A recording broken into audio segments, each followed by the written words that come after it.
In this video, I'm going to demonstrate how to create these different effects, adding a zip, creating gathers, adding piping, and finishing work off with a blind hem using these 3 different feet. So we've got a gathering foot, a piping foot, and a blind hem foot.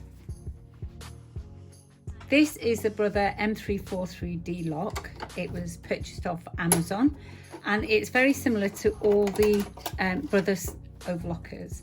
You have a LR4 foot that's installed in the machine already, and on the foot there's a hole there in which you can add cord to your overlocking. So if I install this foot back on, let's place that there. What I can do is, if I grab some fabric, and I'll show you a standard 4-thread overlock. So I've thread the machine up in 4 different colours. There we go, so you can see. And the upper looper is in green and the lower looper is in blue.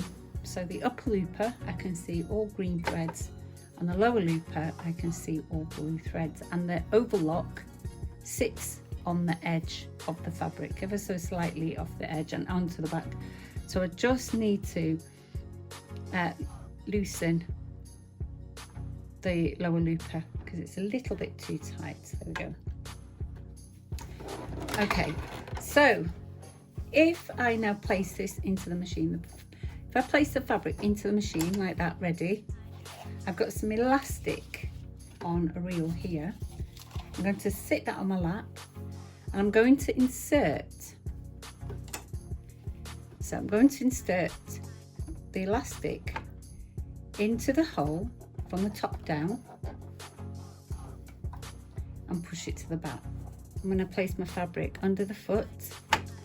I'm going to cut off the previous overlocking, and I'll show you what happens.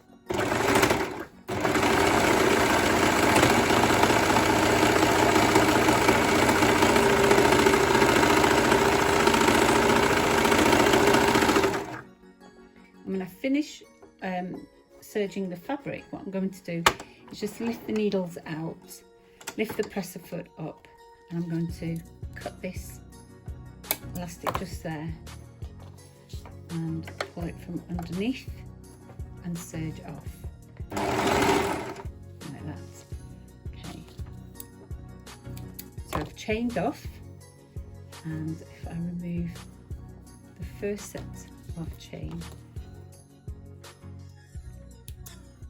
there, you can see I've stitched over the elastic there, and if I pull on this end,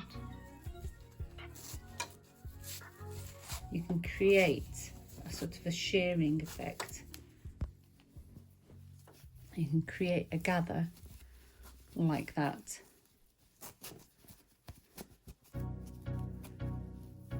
On your top. Okay, and the second foot we're going to look at, so if I lift up the press foot and remove this foot that's in there, I'm going to be looking at the gathering foot. So you have a gap here and a space underneath.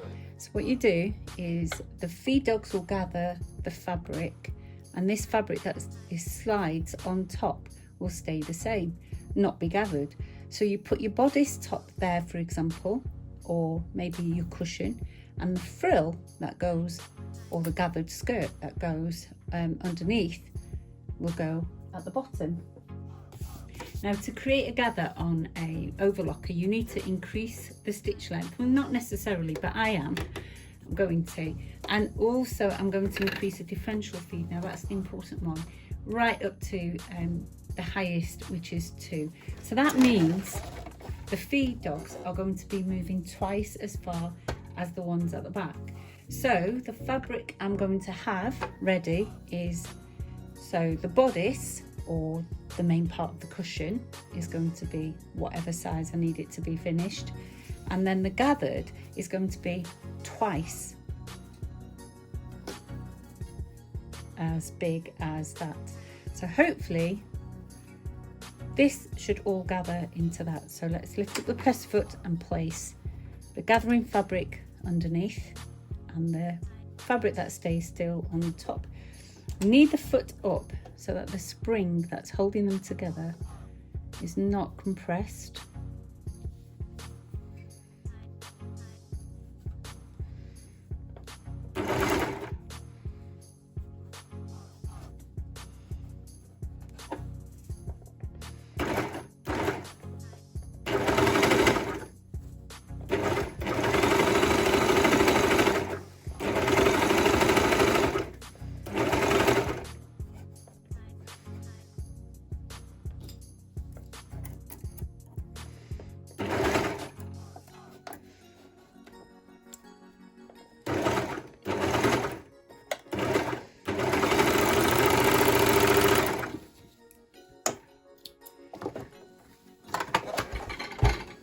And there you go.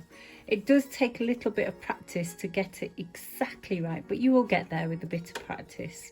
And that would look quite nice on the side of a cushion, wouldn't it?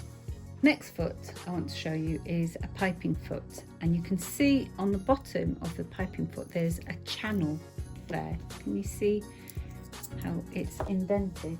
And the reason for that is for you to place your piping, or if you want to create piping, it's where you would put your cord.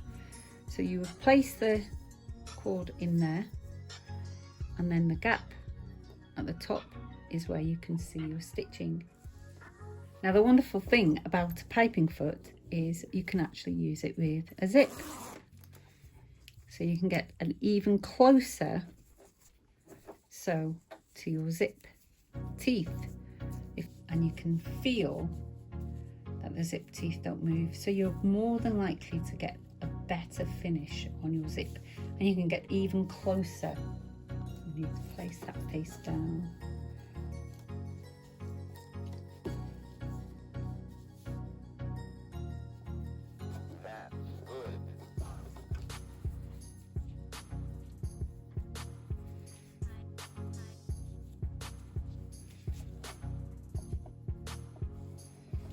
Install that into the machine.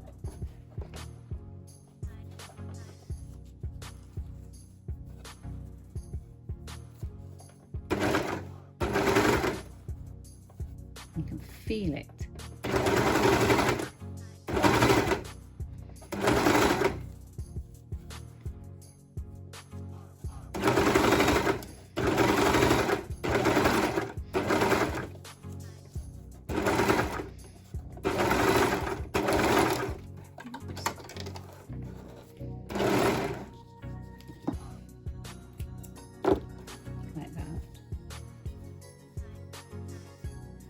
You get a lovely finish to your zip.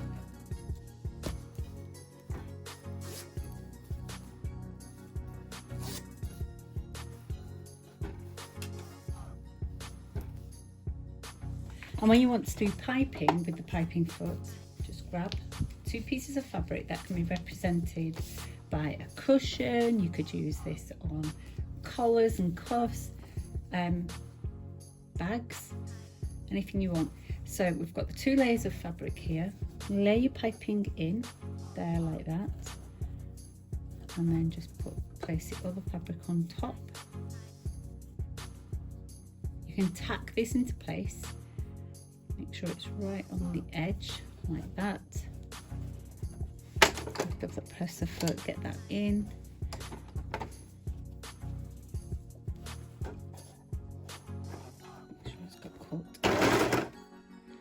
As soon as it's caught in, make sure you can then make any adjustments you need to.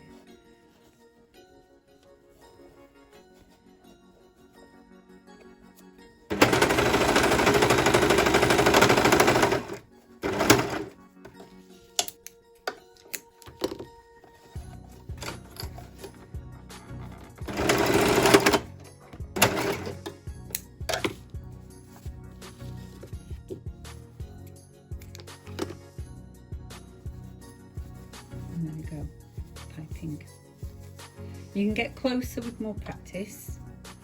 There you go.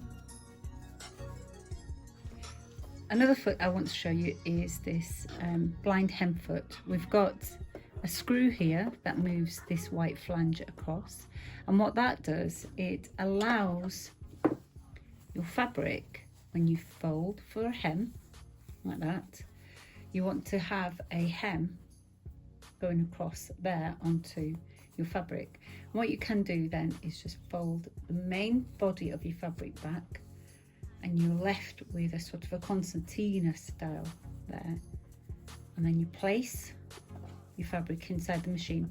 So most of the overlock will be on there, on that raw edge, and you catch your stitches onto that fold, just like you do on a sewing machine.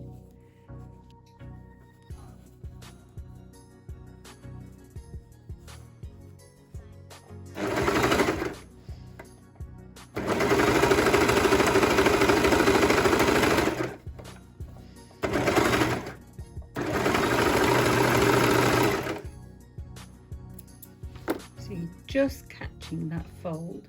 When you lift the fabric round, you barely catch a seam on there, and your hem just needs a press. You've got a lovely finish.